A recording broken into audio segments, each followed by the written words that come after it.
Friends Annapurna छुंक को आपण मानक पुणी थे स्वागत। आज मुझे आपण मानक ये वीडियो कहि आपण मैंने केते मासरू छोट छुआ को कदली दे पारे।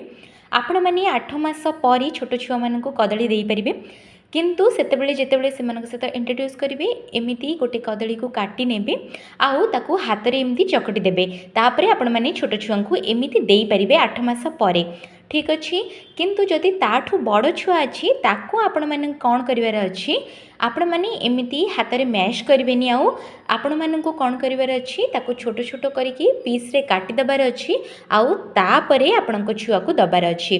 आउ आपण माने देला बेले ध्यान देबे एई जो पीस गुडा काटिबे टिके अल्प छोट छोट करिवे, नहले सेमानक टंटी रे मध्ये लागि जाई पारी। आपण मानक जदि सेटार डर रहउची ताहले जेतेबेले 9 मास 10 मास हेला बेले को जेतेबेले छोट छुआ आपण मानक देखिकी मागे खाइबा आपण माने ताकू एमती गोटे गोटे पीस हाथ रे देई परिबे, जोटा कि ताको खाइबा पई मध्ये सहज हबो।